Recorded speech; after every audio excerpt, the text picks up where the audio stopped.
A big thanks to Squarespace for sponsoring this week's video. In this video, I've got 4 amazing photographers that really inspire me to critique my photos. I'm scared.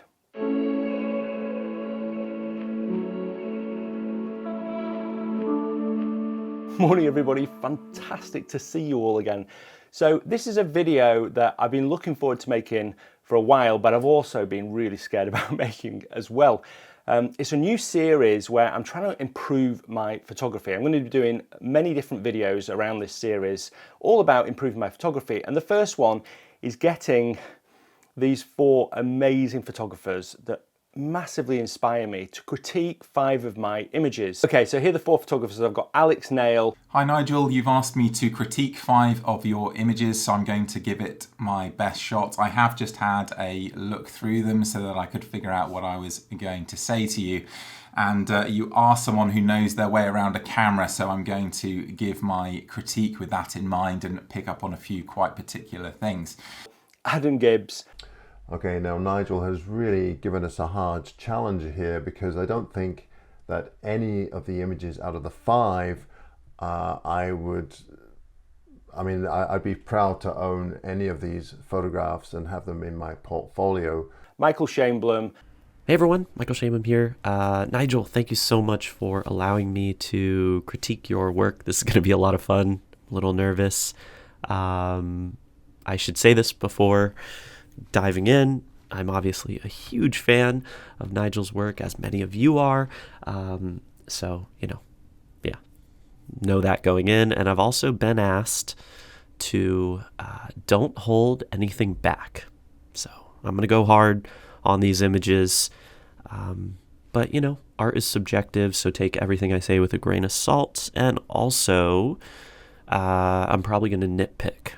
And Mass-Peter Everson. Hi Nigel, so here, as promised, is a bit of feedback on some of your photos. So I've sent them the images, they've made the videos, and I'm just about to watch them. And you're thinking, why am I doing this? Well, the reason is that I want to improve my photography, and I think to improve your photography, you've got to listen to feedback from others and people that you look up to and people that are amazing.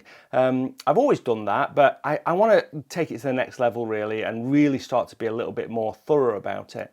So nobody likes negative feedback, and I'm sure there's going to be some negative feedback in here, done in a nice way hopefully, but I think it's the only way to step up my photography. So I haven't watched any of these videos yet, so let's get into it. Let's have a look at what they say about my photos. Okay, this first image is the Crimson Tour, this amazing Peak District heather, and a photo that I really like. I really like it. I love heather. I like the mood. I like basically everything. Got some nice wildflowers here. Beautiful sky. Love this rock. A lot of cool things happening here. Just a really beautiful image, and I like the way that Nigel has handled the sky here. He's darkened it down, and it really draws your attention into the little pinnacle there at the top center there. Really incredible color. I think this is Ling heather, and you can see it's just starting to go over the edge there. Some of it's starting to turn brown, which creates this lovely color variation within those flowers. It's shot in overcast light, and that overcast light does help the colour to come through, which I think works really well. There's obviously a temptation to shoot everything in sunrise or sunset light, and I think in this case it's better that it's shot in these overcast conditions. I would say, however, that this big rock over here on the right takes a little bit too much of the visual interest in the photo. I kind of feel that I want to see a little bit more heather, I want to see the trail, and then of course these pancake-shaped rock here in the background. Sky, tones, whatever, really nice, love it. Only thing is the big rock here. The rock on the bottom right-hand side is maybe a little bit too strong for me though. You've got this large, open, flat area, and it just doesn't contrast well with all of the detail that exists elsewhere in the image. So if I were there at the time, I probably would have taken half a step to the left to bring that heather in from the left-hand side of the image more to the right and move that rock off to the side. But it does still work well as it is, and maybe if you just slightly darkened the tone of that rock, it would blend in a little more, because one of the things that makes my eye gravitate there is just the brightness of the rock as well.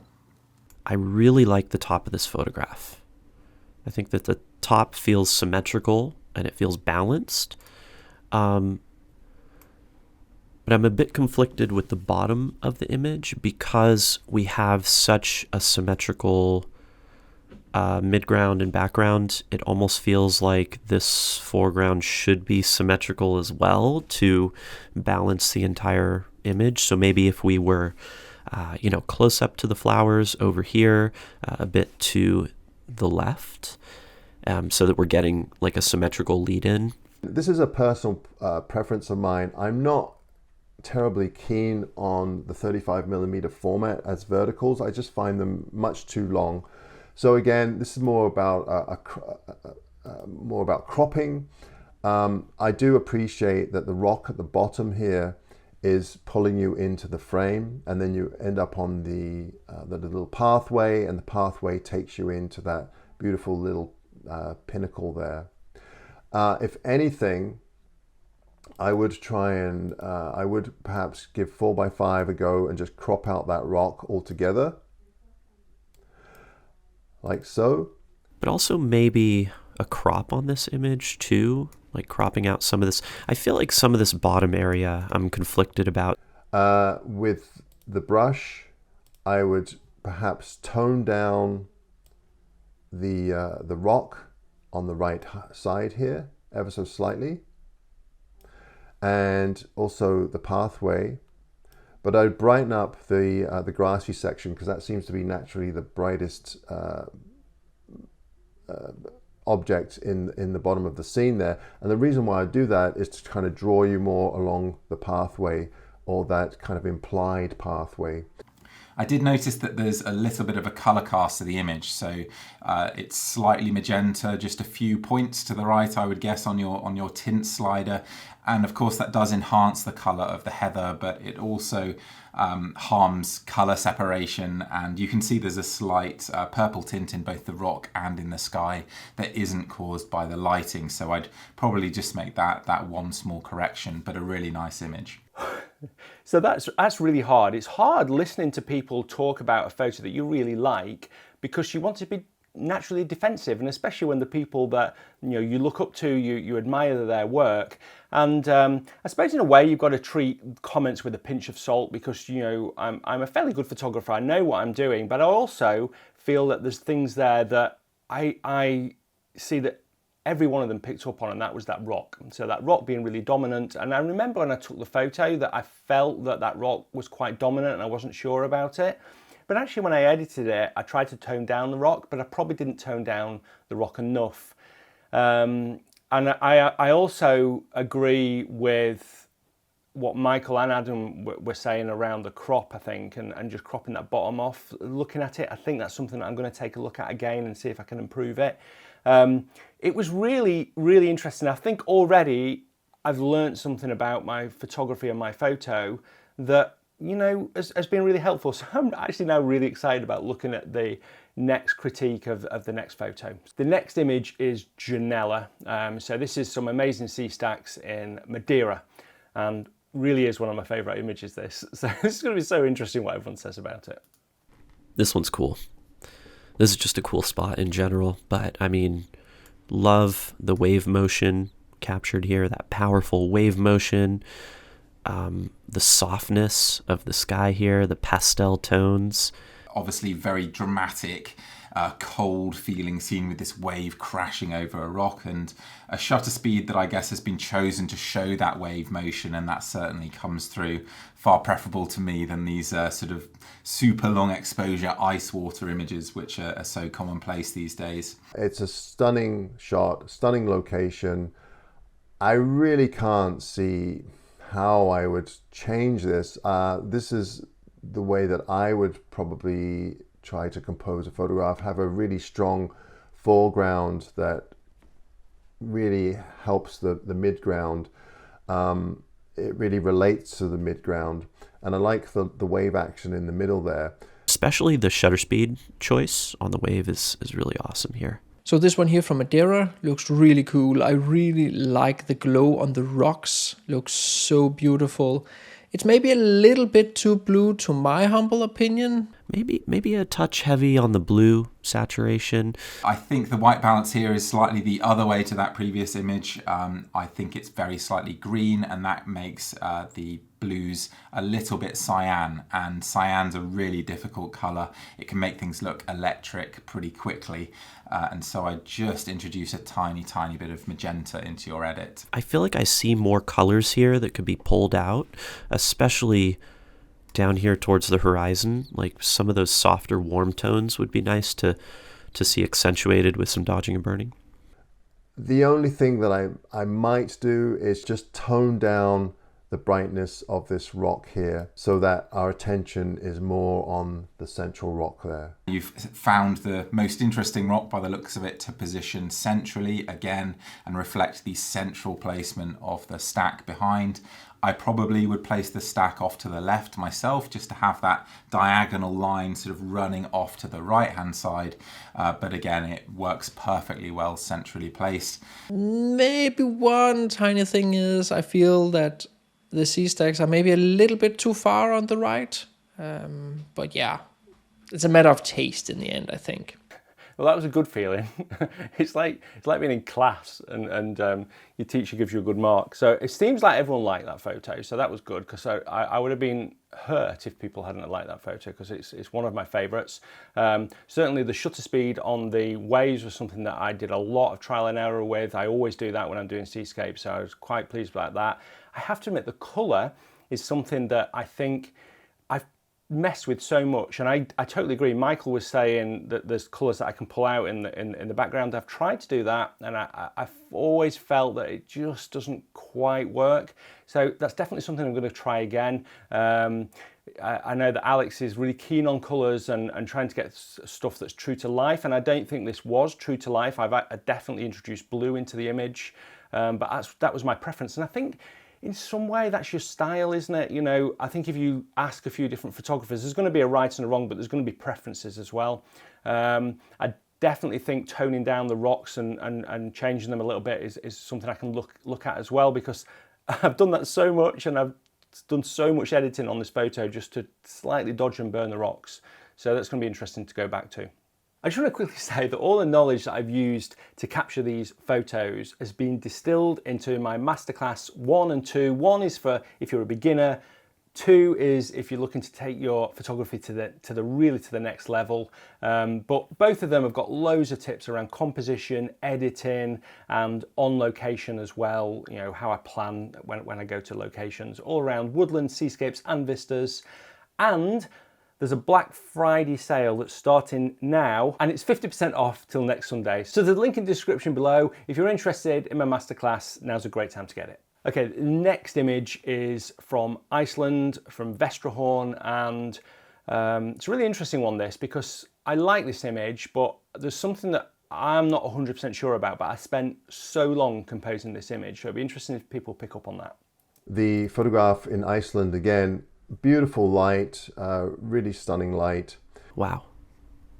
The light here is really pretty. It's a really nice composition. I really like actually the vibrating grass or reeds here in the front. I like how we have a foreground over here on the left-ish and then on the right, and then we follow them into the mountain here in the background. Having been here a trillion times myself, this is a really beautiful photo.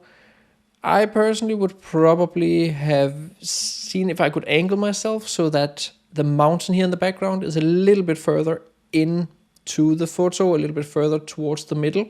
Now this was the only one that I did actually struggle with compositionally, and I've seen lots of images from this general area. I think it's called the Vestrahorn. I've never actually been here myself in Iceland. But positioning the mountain on the left-hand side of the image here with such a bright sky, to me it feels very unbalanced. You probably try to balance it with the light here in the sky. You could maybe actually bring down the highlights of that sky a little bit to bring out those colors a little bit more, add a little bit of contrast to the sky or something like that. I also feel like we could probably pull the viewer into the image with some creative vignetting, especially for the sky over here, like darkening the top of the sky so that it has a bit more contrast with this nice bright area. I'd certainly be inclined to position the mountain more centrally. In this case, having just gone through 2 central compositions, I'm now saying that I'd like to see something more central. And that's partly because the foreground is quite evenly distributed, actually. So there's no real counterpoint to the left positioned mountain. But with the image as it is now, maybe you could consider just darkening down the sky a little bit and bringing in a bit more contrast, just so that you haven't got that really stark difference between the mountain on the left-hand side with all its contrast, colour and detail, and a rather featureless sky. So if you can just bring a bit more contrast and interest into that sky, I think that could really help to resolve that problem. But I wouldn't go mad, because I really love the atmosphere of this shot and the realism of the edit. It's a beautiful, clean, simple edit, and I think that's one of the strengths of the image. So it's a bit of a balance there. And I do like your shutter speed, showing these grasses moving in the wind.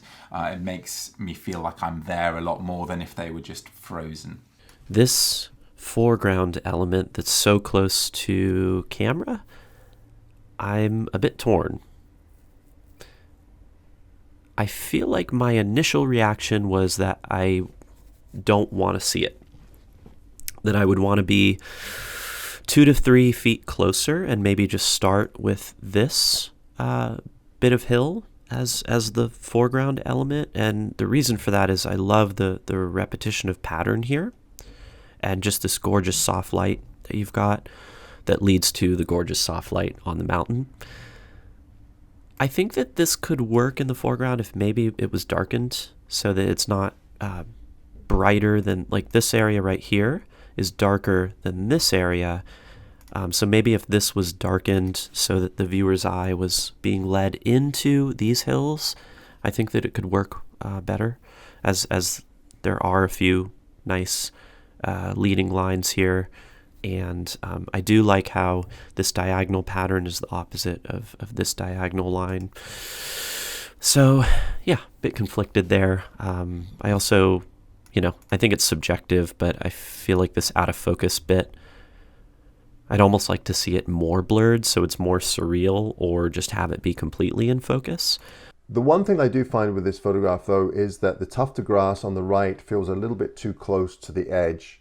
If there was any way that Nigel could have just moved around just a little bit, include a little bit more so that we're not so close to that light on the edge, because I do find that that tuft of grass, it makes the image feel weighted on the right side, and it kind of draws me out of the frame. Okay, so this image is definitely one that I was a little bit conflicted with myself, definitely with the balance of it. Everyone sort of pointed that out, really. The mountain in the distance, it is very hard if you've been to this location. If you there's a very symmetrical shot to shoot of the whole range, but if you're just choosing the mountain on its own, then it's quite hard to crop it. It's not an excuse, it's just that's how it is. Ideally, that cloud, I tried to use that to balance that mountain. I'm glad people picked up on the foreground and the moving grasses. Michael didn't like that, but I get that. I feel like, for me, the grasses did make me remember what it was like to be there, because there was quite a bit of wind and I wanted to use that in the image. But the unbalanced nature of this and how your eye goes through it is exactly the problem with the image, really. And it's a really nice image, but I agree with what everyone's saying. It's interesting what they all said about how they might change that balance. Okay, the next photo is from the Faroe Islands, of these amazing waves. It was an incredible day and I got this fairly incredible shot. Be interested to see what they say about this. This is a scene from the Faroes, I think, a shot that I've seen, or a location that I've seen many times before. Again, I've not been to the Faroes myself, but this is certainly amongst the better versions that I've seen, because you just have this incredible light and then a monster wave slamming into the cliff on the right hand side with just this explosion, frozen in time with an appropriately chosen shutter speed. Absolutely stunning location, dramatic seas, beautiful light.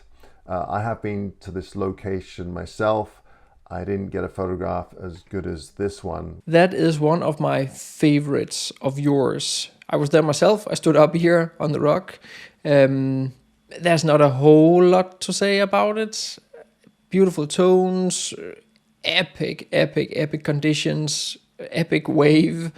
Caught it at the right moment with the eagle up here in the top. I love these little details of the birds. They give that little bit of scale and a bit more of the sense of wildness. I do like the little bird up there. That's a really nice touch, Nigel.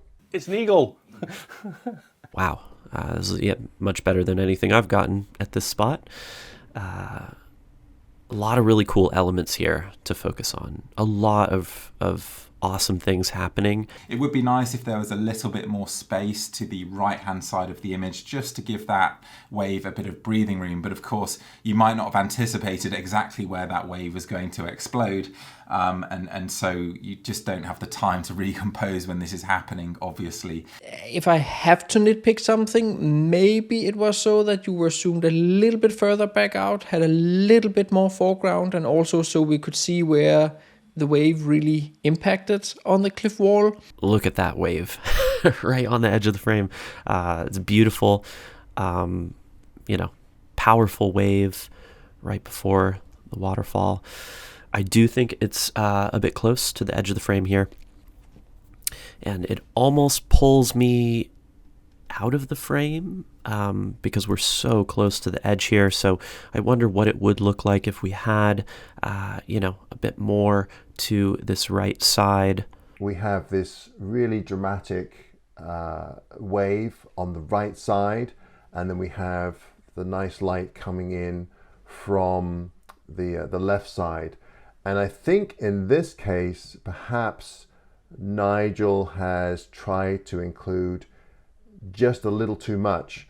It's almost like we're fighting with the light, the beautiful light, and the wave. I think that it might have been more beneficial to perhaps move the camera over to the right so that we're including more of the cliff and the whole wave, and forget about the cliffs on the left side where we have that beautiful light, or just concentrate on the cliffs with that beautiful light. And I would even almost just take out the waterfall. So you're just cropping. There's almost two images here, and it almost looks like it's a struggle or a power struggle between, do I photograph the waves or the light? I did notice that in the highlights of that wave, you have a hue inconsistency. So in the brightest highlights, the color of the wave starts to go to yellow when it should be more of a peachy color like the rest of the light in the image. And that's because the red channel has been clipped, and so the green channel is coming up to meet it as you try and keep the brightness in that wave. But because the red channel can't keep going up because it's fully saturated, the green comes up and it just shifts the hue to yellow. So that's a very particular thing to watch out for when you have these bright highlights. And it's actually not helped by Lightroom, which can sometimes reconstruct clipped highlights, so you think you've got detail there when in fact one of the channels or two of the channels are blown. So it's a pretty minor point that most people probably wouldn't care about at all, but it's something that I notice.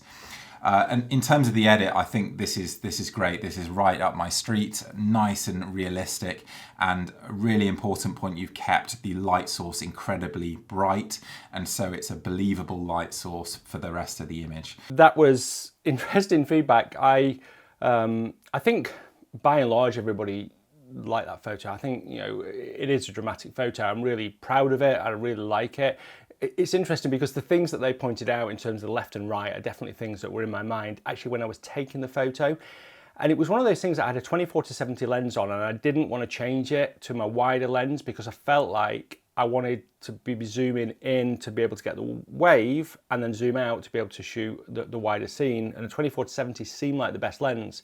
And it was really windy and really stormy, and I just didn't want to change my lens, which was stupid really, because if I'd have had a little bit wider lens, I'll be able to have a little bit more on the left and the right, and I think that would have helped that tight feeling to it. It was really interesting. I'll talk a little bit more at the end about editing, but what Alex said about the colour and clipping your highlights, that's something that I'd actually thought about doing a video about in terms of clipping different channels. I hadn't actually spotted it, if I'm honest, on this particular wave. So Alex has definitely got a keen eye for things like this because he likes things to be very natural, very perfectly edited, which is correct. So I'll probably do a video or talk about that in a bit more detail because I think it's an interesting point.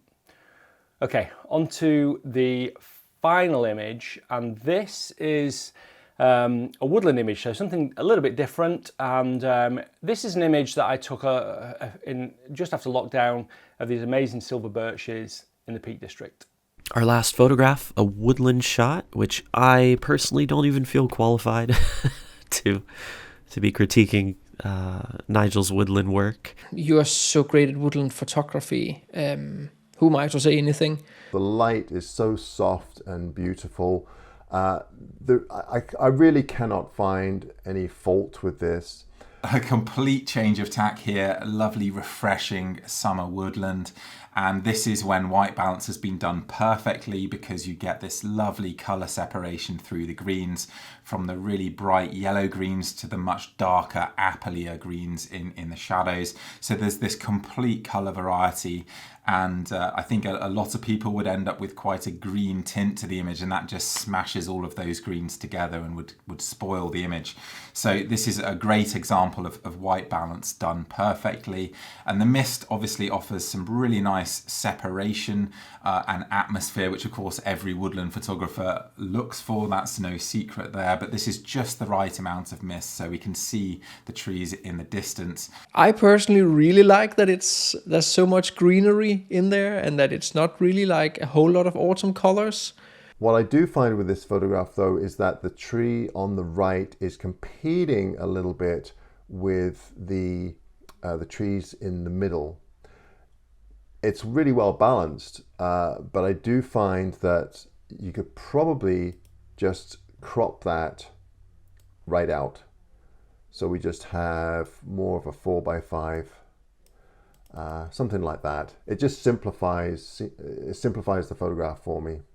I think compared to some of your other woodland images that I've seen, this one doesn't really hold my interest. There's no focal point. We do have this nice sweeping tree with some rather lovely bark on it, but it doesn't quite hold my interest in the way that something a bit more twisted, for example, might. And maybe this is an image that you had a completely different intent for. Maybe you wanted it to be part of a portfolio, and this is an image to illustrate the feeling of summer, and it does an absolutely beautiful job of that. But as a standalone photo, it doesn't quite hold my interest. I think throughout this image I would just be nitpicking, but the first thing that catches my eye is just the distracting bits down here towards the edges of the scene. You can see a trend here, but I think that's the first thing that I probably critique, is just keeping the edges of the frame a little cleaner. So yeah, the contrast here and some of these kind of shrubs, I feel like that can be cleaned up and help to clean up the edges here. Again, it's nitpicking. Maybe the lower left here, a little bit too much dead space, I would say. I really want to see all these silver birches here. The last thing that catches my eye is this stone fence here. I feel like it kind of breaks up some of the natural vertical lines. And so I think if it was me, I'd probably clone that out, which I know is subjective. Some people will be willing to do that, some people won't. But I think for me, I'd probably either break that up and clone it out, or I would soften it up by maybe like adding more dehaze in here so that it's less of a distraction. So that's all the images, and that woodland one is actually one of my favorites. It was one that I was taking when I was doing my woodlands book, and I wanted a particular type of photo, so Alex was really right there. I also was really pleased that Alex thought the white balance was right, because white balance in things like this is really, really important. So yeah, so they were really interesting comments on that. I think what I'll do is just at the end of the video, so stick around for that, I'm just going to change some of these images a little bit just to incorporate those comments, because a lot of them were around the editing. Because obviously I can't go back and retake the photos in the same conditions, but I can definitely re-edit them. So I'll just go and re-edit them, and I'll put those thoughts into it, and we'll just show them at the end of the video and see what you think. Editing is really important, I think, in in landscape photography. I know that sometimes I have conversations with people who say they don't want to edit, and that's fine, you don't have to edit, but if you've got a raw photo, then you really need to edit. I've talked about it so many times before, but you know, these are comments from people that are really good at editing as well, and so I really respect their comments on that. And I think that if I was to think about, and this series is about me improving my photography, about how I can improve my photography the most at the moment, I feel like I can elevate some of my editing. And that's definitely something I'm going to go away and try and fix and try and learn some new techniques, especially around dodging and burning and trying different things out. I suppose I know the techniques, it's just that I don't do a lot of trial and error in these things. So I'm going to go and try and learn some new things in terms of editing. If I do find out anything that I want to share, then obviously I'll share it in some of my YouTube videos as well. I just want to say thanks to this week's sponsor, and that is Squarespace. If you're looking to set up a domain or set up a website to sell your photos or even to share your photos online, as photographers, it's a fantastic way to show your photos. You don't get compression like you do on Instagram and Facebook. You can show them in the best form that you want to. And you can talk about them in a blog, or you can set up a gallery. It's really easy, drag and drop. You don't need any technical skills. And if you go to squarespace.com/Nigel, then you can get 10% off, or use offer code Nigel. I hope you found that interesting. Please leave a comment down below, and go and follow these guys. I've put all their social links below so you can go and see their YouTube channels, their Instagram accounts, their Twitter accounts. And you know, they did this the goodness of the heart, so I really hope that you can go and give them some love in the comments. So thanks this week for watching the video. Hope you enjoyed it, something a little bit different, and until next Sunday, bye.